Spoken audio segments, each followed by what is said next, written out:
Hello and welcome to Agents of Nonprofit. My name is Alexander Lapa, and I'm here to speak with everyday superheroes helping nonprofits. Joining me today is Yulia Zhernovaya to talk about how we can use tech to be more efficient. Yulia, welcome to the show. Hi, Alex. Thank you so much for having me. So for people hearing you for the very first time, could you please share with us your superhero origin story? That is to say, how did you get started working with nonprofits? Yeah, absolutely. So for me, I gotta say I had a little bit of unconventional path that led me here. Growing up, volunteering has always been a big part of my life.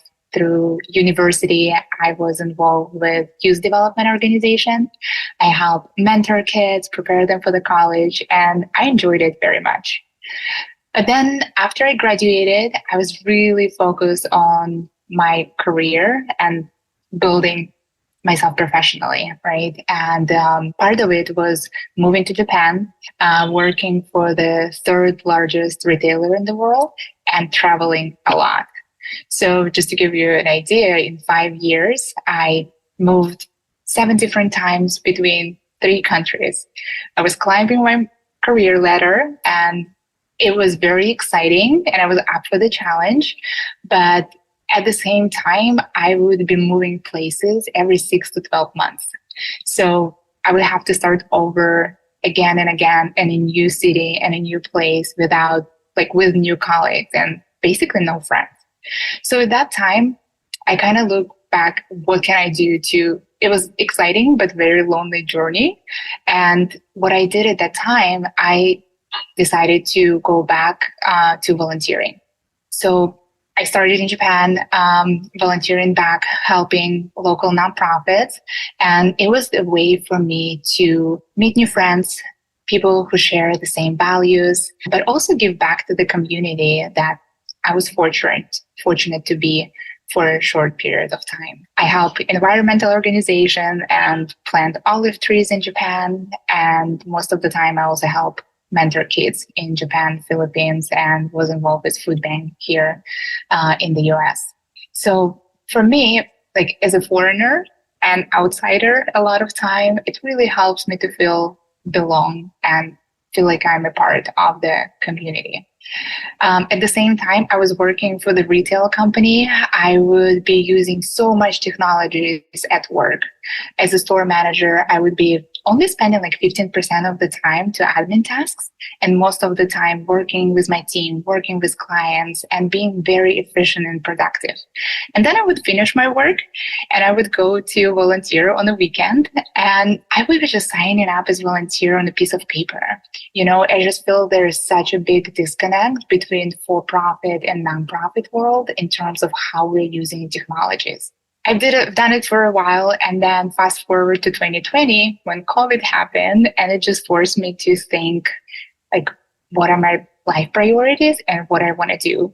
And that was the time when I discovered there is a whole industry and there's so many different companies who are helping nonprofits who are building technologies and partnering with nonprofits. And I didn't know that industry exists. And when I came across it and I found my current company, GiveEffect, I truly felt like my dream came true in a sense. Like I can combine my love for nonprofits and building community with my passion for technology and efficiency. I can also help people to be more efficient and human-centered. And even though I'm still involved with a couple of nonprofits in New York, I feel like I'm now supporting not one, but many nonprofits at the same time. So just looking back as a volunteer, I always felt like, oh, I can only help with my time. But now I have technologies, experience, amazing team to support nonprofits in reaching their goals, like whether it's fundraising, volunteering, community engagement, and so on. So I don't know, I just feel like it's very interesting. I didn't choose my path when I went in college. I didn't know what it was when I was in my 20s.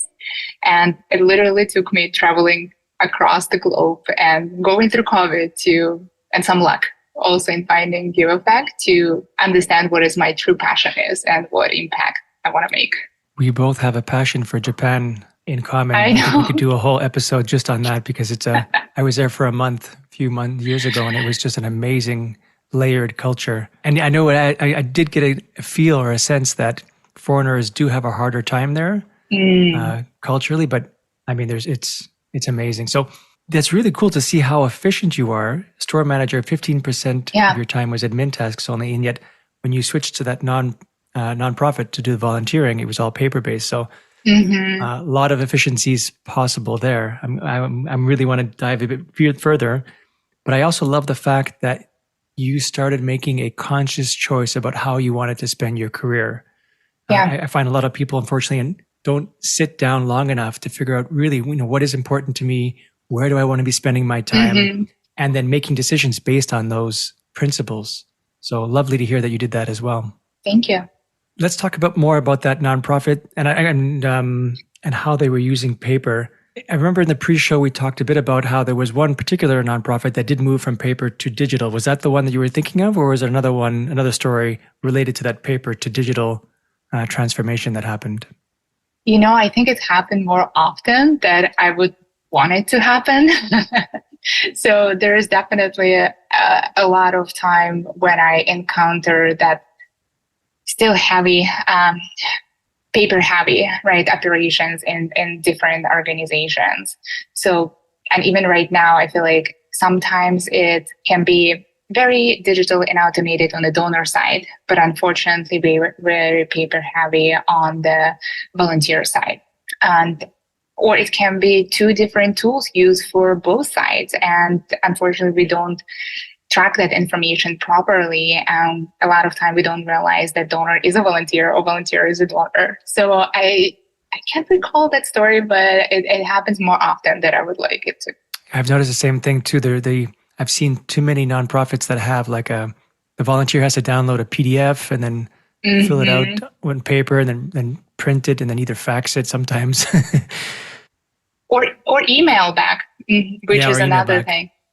And so at this point now in your career with GiveEffect, how do you spend most of your time? Are you really, you mentioned you've got those three circles of your passions between building communities, building tech efficiencies, and working with nonprofits. So where do you spend most of your time these days, or thoughts in helping nonprofits move to more technology?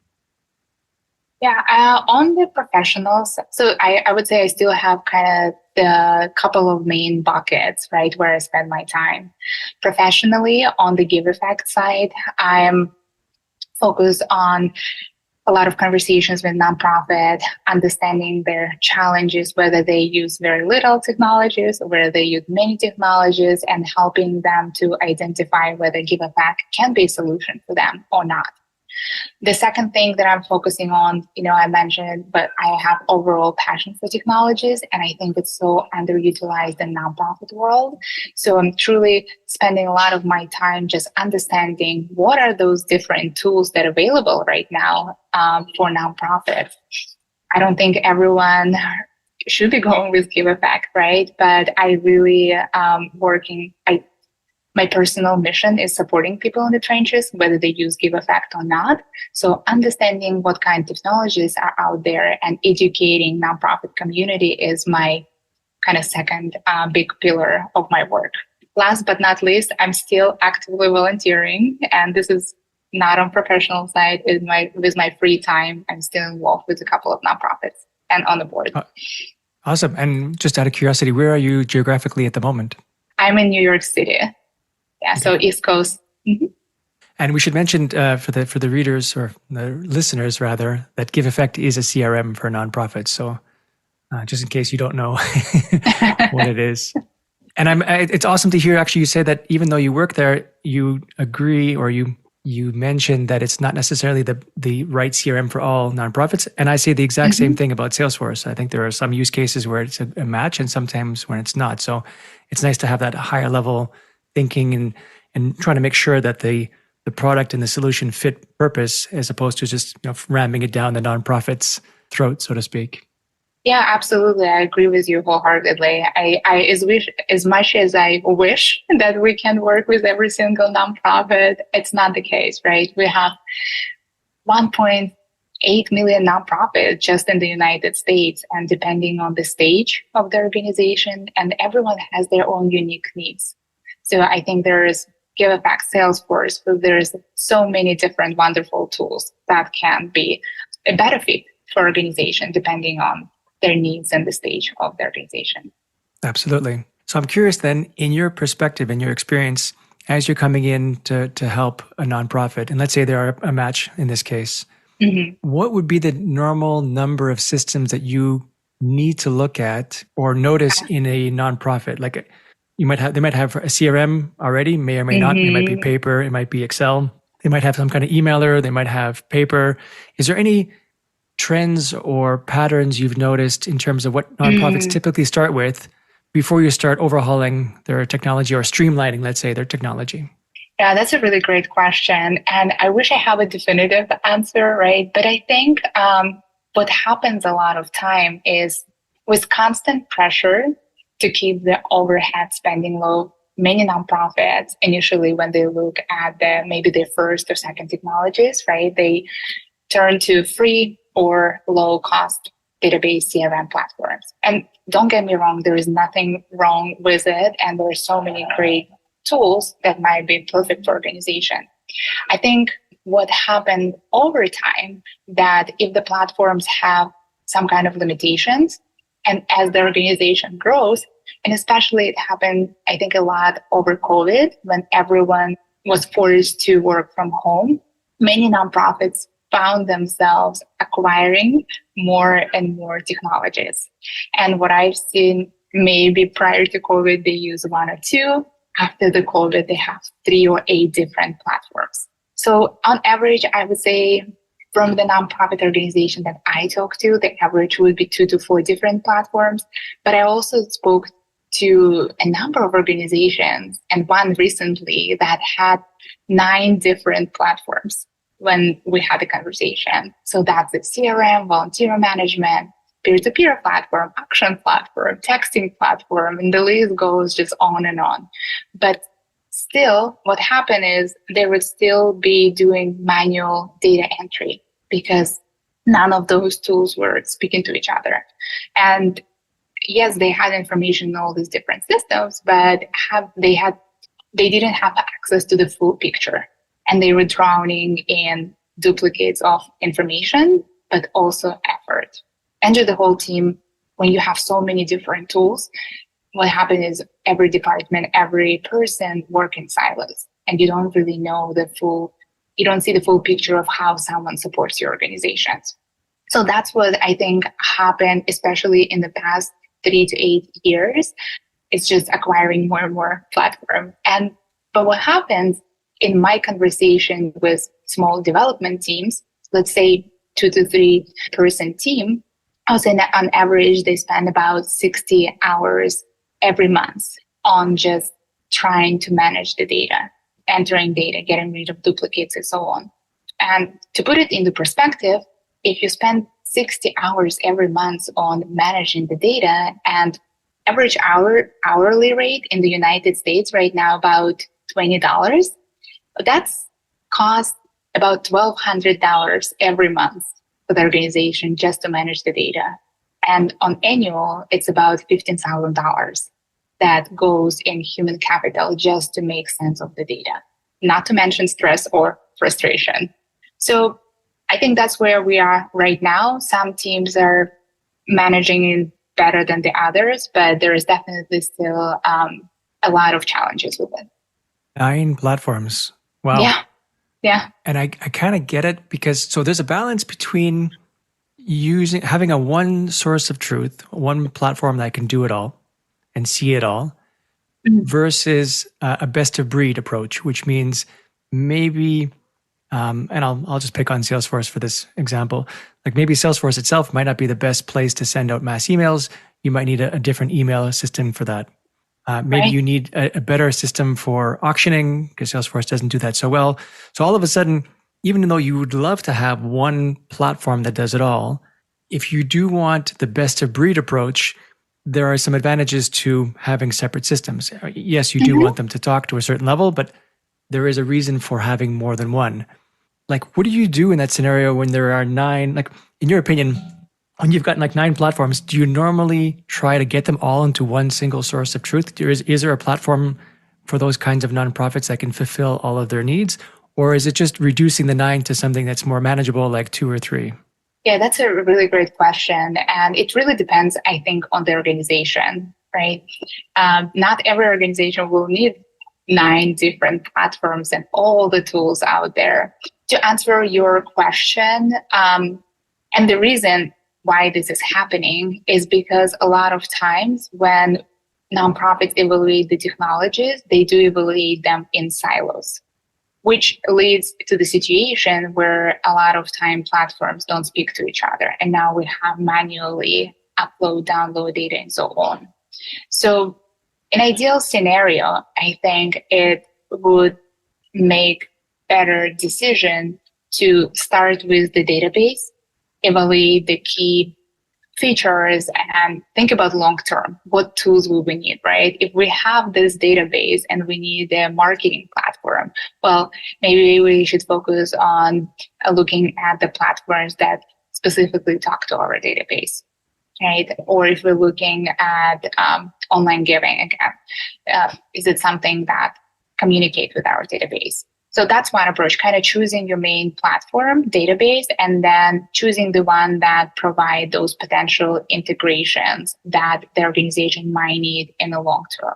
The other way to go about it is to look at the platforms who are all in one or have a little bit more different tools and system built into them.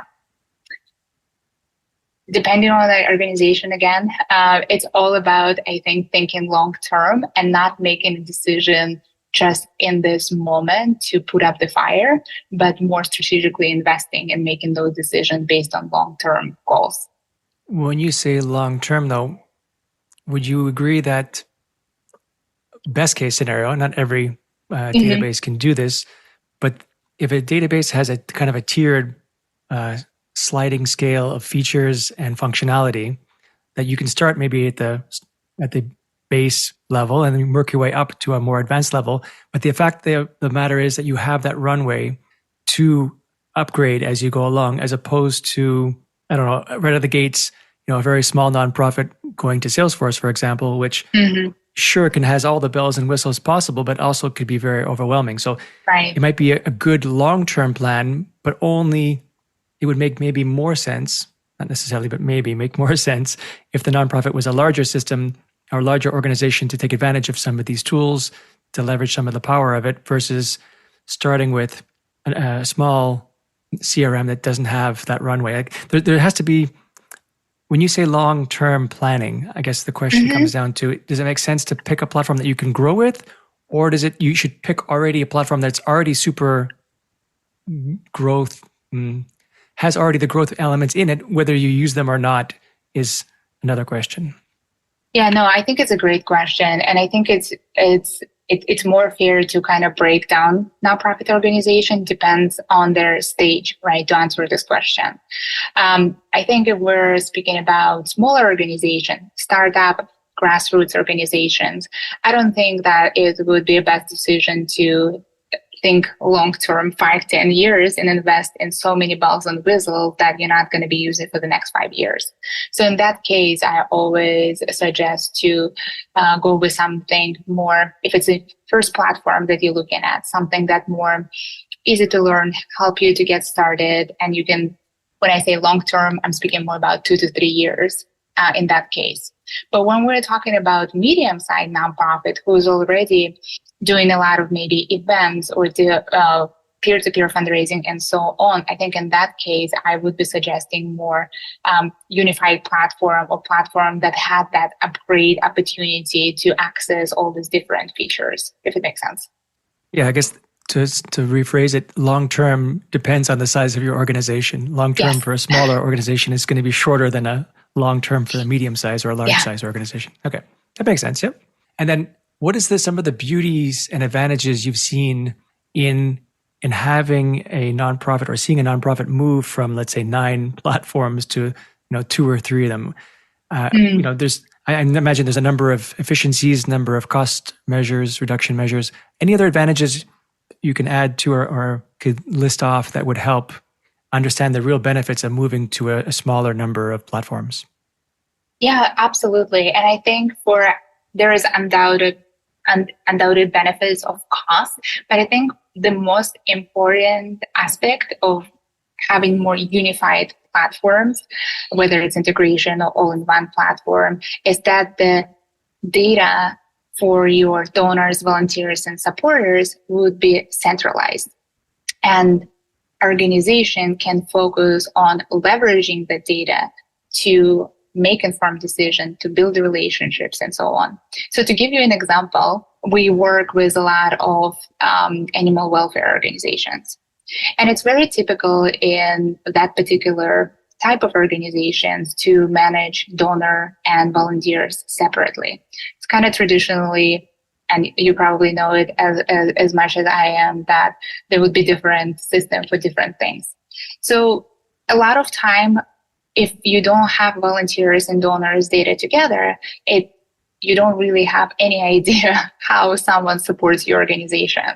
So I know from one of the executive directors who is truly amazing and such a champion in implementing technologies for the organization. She told me once that she'd been in the situation prior to using Unified Platform where she would meet a volunteer, greet them, thank them for volunteering for the organization. In the meantime, that volunteer happened to be consistent donor for the organization for a few years, and executive director official didn't realize that. So you ran into this oops moment when your data is managed separately. So to give you a conclusion, I think one of the greater benefits that you can truly understand how someone supports your organizations, you can find those untapped opportunities for a bigger impact. So if I can look at Alex in one place and see that Alex already donating to us for the past couple of years. He's also volunteering every Saturday for a few hours. I can spend more time on building relationship with Alex and increasing his support for our organization. There's also something to be said about when you know that when they're separate. There's also something to be said about the ability to convert volunteers to donors or donors to volunteers if you know that they're not already both. I heard that, I forget the exact number, but there's some percentage of when someone volunteers are more likely to donate and vice versa. So leveraging one tool that can cross-promote and I don't want to use the word sell, but convert and be able to get more from a particular individual is an advantage as well. Yes, absolutely. And thank you so much for bringing this up. You're absolutely right. I think volunteers are 35% more likely to donate if they're already volunteer with their organization. I think that was the statistics. But also your donors who are supporting your organizations probably have a high, I don't have statistics for that, have a high possibility of becoming volunteers, which is also so impactful for many organizations. I think last time I checked, volunteers in the United States, 1 hour is equivalent of $28. So if you can mobilize your donors to become a volunteer, that can be also such a huge support for any organization. What are some of the challenges of moving and consolidating systems? Because I know one reason why some organizations like having their own little systems for departments because they feel they have a sense of control over them. I find some people who feel overwhelmed with a particular platform might move to Excel, for example, because they feel they have more control, right. Self-control or personal control. What other challenges maybe you can talk more about these challenges, are there when you do want to make things more efficient, even though you have explained some of the benefits of it? How do you address the resistance, that inertia of moving to a new system?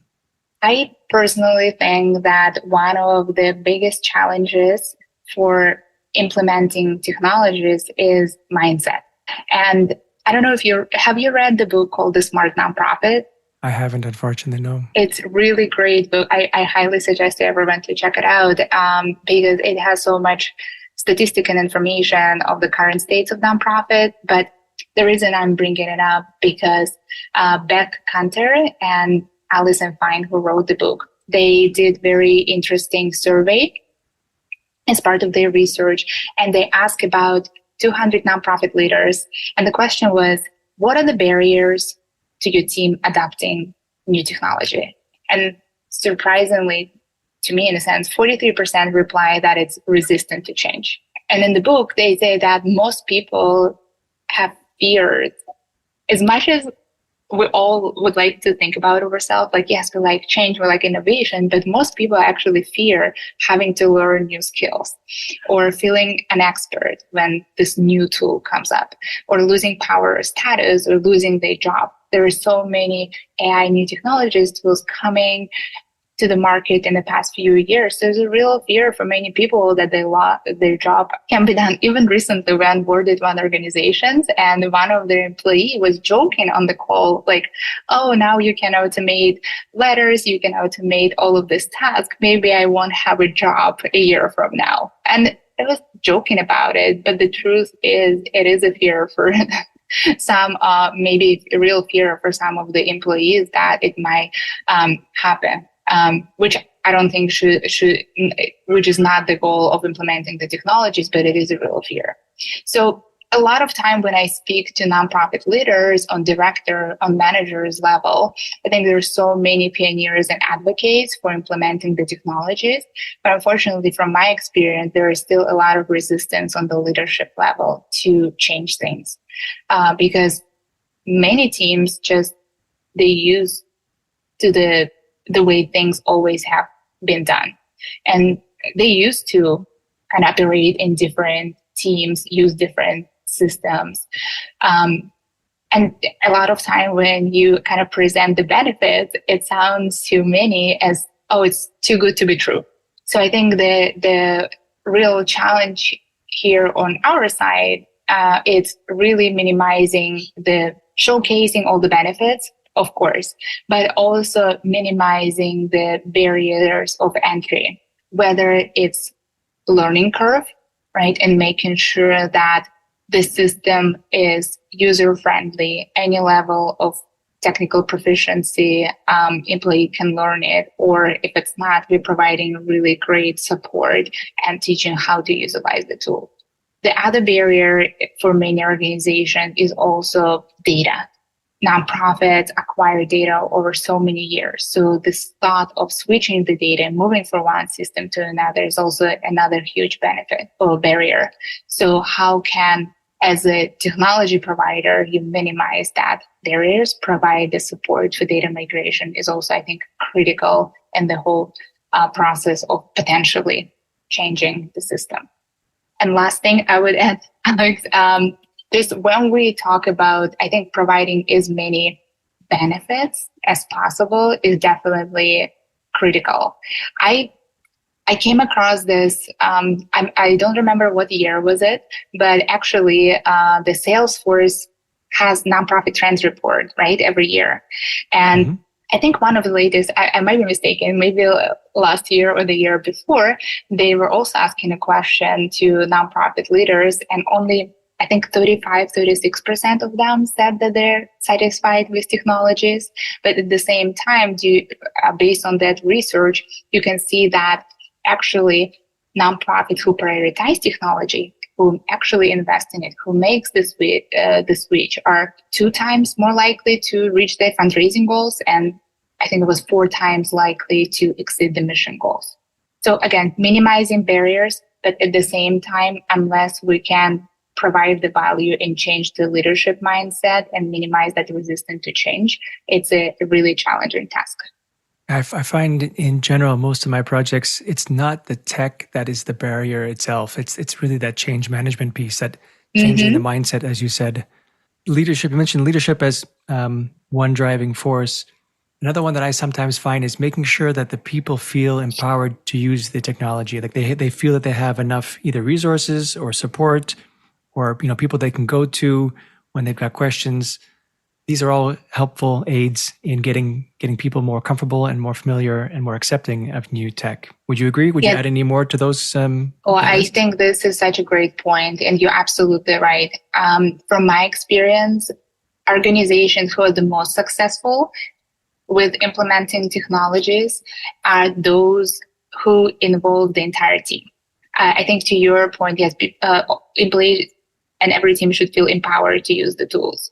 So what I've seen when leadership make a decision and then just ask employees to implement the technologies, that can go very poorly. Yeah. And on the other side, I've seen, yes, just to summarize, the most successful implementation I've seen is those when every team get together and really make a work and understand what they need, what they want to see, and they're involved in the process. But again, leadership also need to be involved because it's more collaborative. Yeah. So I'm jumping all over you. We'll cut that part out. Yeah, it's more collaborative. You make sure that the key players at the minimum, the key players are involved in helping make the technology decision, making any optimizations or customizations to the platform. So it's not just hey, here's a new CRM, have fun, guys. Yes, now you go and implement it. And a related question then, how would or when would a nonprofit realize that the current tech isn't working for them anymore? Like, there must be some symptoms of bigger issues that at some point there's a tipping point to say, we can't keep going like this anymore. We need a better way of doing things. Do you have any idea of, or can you share with the audience some of those symptoms to be able to know that whether it's really a technology problem that we need to shift, or maybe it's something else that needs addressing that's not really related to technology, but the technology is just kind of the symptom of another problem? Couple of things that I typically suggest to look is, one is how much time is spent on administrative tasks. And as a benchmark, I typically suggest to do kind of manual work audit. Manual work audit is basically when you're looking at how much time is spent on all the different tasks, right? So if you're spending more than 30% of your time on manual data entry, downloads, uploads, meetings to transfer data from development to program department, and so on, at that point, I think it's better to always talk to a technology provider and find out if there is a better way to do things. If it's not the case, I think that's a good time to start looking for a solution. The second thing is when an organization decides that they need to hire part-time or full-time employee for managing the data in manual data entry. And again, just want to be clear, I'm not advocating against hiring part-time employee or full-time employee. I just think that as a human, we bring unique skills to the workplace that cannot be replaced by technologies and machines. So if there is a need for eliminate some manual work, automate data, I think it's a better investment into technology. At the same time, we can hire that part-time employee to do human-to-human work. What I mean by that is instead of manual data entry, this person can focus on reaching out to donors, reaching out to volunteers, building relationships, and furthering the mission that way, not inputting the data. So those are the couple of things I typically suggest to look at. And one question I see sometimes on nonprofit forums is nonprofits asking what other nonprofits are using as technology. Hey, what CRM are you using, or what are you using for this, or what do you think of this? I kind of understand the idea of making sure that the choices that a nonprofit is making is not necessarily in line, but at least it's popular. But how much emphasis would you put on that versus finding a technology that's fit for purpose for your organization and not really caring about so much what other nonprofits are doing? Where's the balance in knowing that this is extremely popular, everyone's using it, it's the cool thing to use these days, so you should have a strong consideration for it, versus just picking technology that or may know is more suited for your particular needs? I typically suggest, I think checking up with your peers, right? And especially if there are organizations that do similar work, is important. And I think it's important to ask and kind of see what everyone else are using. But I don't think that it should be the deciding factor. Just take a step back. I think that as an organization, it's important to do some preparation work and really understand that where we are, what are we lacking, what are we looking for as a team, and have a clear kind of understanding of what ideally platform we're looking for, and then taking those tours, but also reaching out to the peers to kind of hear more about their experience with the platform rather than relying fully on someone else's suggestions. So I think both are important, but I advocate more for prioritizing your own organizational needs and using your peers' opinion as a referral and just additional information and understanding their experience. Yeah, the way I would add to that is by saying, I think it's good to maybe shortlist a list of technologies that you think would be fit for your organization. And then if you're having a really hard time picking between that 1, 2, or 3 choices, that's when your peers and fellow nonprofit organizations, their input might be helpful to reduce that list down to that single choice. Right, and I absolutely agree that that's what I mean. Like, it's more, I think it's important to take your own look and again have 1, 2, 3, but then relying on your peers to understand maybe more all the tools you're looking for are working. How's the client success? Which is typically not something that you can truly understand just by going through the demo. Do you have a person to reach out to? There is definitely some very important points that we don't necessarily, like nonprofit don't necessarily consider when choosing the platform, but they can be critical to ask and learn from your peers. Something like data migration, client success, is whether the platform innovates enough, right? Do they introduce new features or how the tickets get solved and so on? So that input is extremely important, but it wouldn't be the first thing I would suggest to anyone to do. Yeah, for sure. They could also offer insights on how the support model is. How is it after using the system for X number of months or years? So having that longer term vision, someone who's been in that system for a longer period of time can offer valuable insight. But yeah, only as a final deciding factor, not as an initial factor. I completely agree. I'm curious then, because you kind of alluded to it a couple of times. What is your perspective on AI these days and nonprofits? It's a hot topic. It is a hot topic. We got to bring it up at least once. What are your thoughts?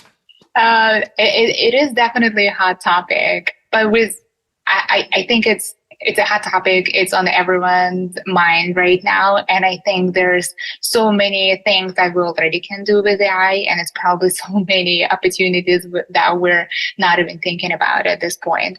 But what I think is, I think it's important to first kind of not get distracted by new tools and not to put too much of your time and attention every time new things come around. I think there is definitely AI can be helpful right now, whether you're writing communication piece or grant proposal or predictive analytics. There is a few ways how we can, in nonprofit space, AI can be utilized right now. But again, I would, as a nonprofit, and I'm on the board of nonprofit, first focus on fundamental things and priorities for organizations like donor management, volunteer management, fundraising pieces, and then use it at this point as just kind of playing around and see how it can help us in a short term, but without allocating too many resources. Because we know there's so many things that needs to be done every day, and sometimes hot topics like this can be destructive, but not really bring a lot of ROI. Yeah, I think for me, it's like, it is great. I think everyone should be taking a look at ChatGPT. If your current technology provider have any AI tools building or introducing, right? But I don't think a lot of time, it happened with other bad words. I feel like, hot topics previously, like a couple of years ago when it's a little bit different, but still when everyone was talking about crypto donations, right? And sometimes with these hot topics, you feel like you need to jump on it immediately. But I advocate for taking the time. Looking at AI so you understand what it can do, you can start implementing a little bit, but I wouldn't necessarily invest all the time, or especially if it's additional like add-on or additional services, I wouldn't necessarily immediately jump on it. It's contradictory a little bit. Like, I love technologies, but at the same time, sometimes I'm a little bit skeptical. And I would like to see, okay, how much time it will take, what the benefits of it, and then kind of make more informed decisions. Careful, because the guest last week, we spoke about digital assets. So no, I love well, one of the partners is the Given Block. I absolutely love the company. And I'm just saying that I think it's worth getting the time to analyze everything before. If a new thing came around this week, we shouldn't be spending all the time for that new thing. I guess that's my point. It's just more taking the time to analyze and see if that's something that the organization should be implementing. Yeah, and that we totally agree. I always advocate that nonprofits should not be early adopters. Be curious, keep informed about what's happening in the market, but wait till it's a little bit more mature before jumping in, simply because most nonprofits don't have the same kind of safety net as for-profit companies do. So if they make the wrong investment in their time and energy, and it doesn't pan out, then the impact is much larger than for-profit companies. Yeah, thank you, Alex. That's exactly what I was going to summarize. Thank you. I agree fully. Cool. So what do you see then in the short-term future for yourself? Like now that you've traveled around quite a bit, you kind of found your little space. I'm curious to know, just where would you like to see yourself in the next few years from now? Yeah, I'm very excited about the next couple of years. One is on the professional side. I think with all the new technologies, everything going in the sector, I think there are so many opportunities to work with more nonprofits and to help them to do the digital transformation. So at GiveEffect, I'm just very excited to be working with new nonprofits, joining our platform and our current clients. On the personal side, I am on the board of YNPN New York chapter. It's a young nonprofit professionals. We're fully volunteer-based board, and we're right now working on providing career development resources to young professionals, networking opportunities, and supporting their growth.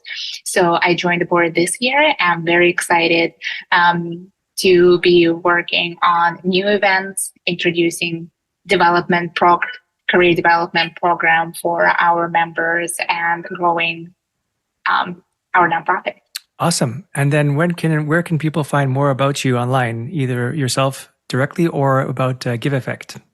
Absolutely. You can find GiveEffect at www.giveeffect.com. And I am on the LinkedIn. So please feel free to message me. I'm always, I love building connections and relationships and network with people. So I would love to connect with anyone who is interested in technologies, everything nonprofit, and yeah. Yulia, thank you so much for this conversation. It was great to have you. Thank you so much for having me. All right, that's it for today. I'm Alexander Lapa, and I hope you join me again in the next Agents of Nonprofit.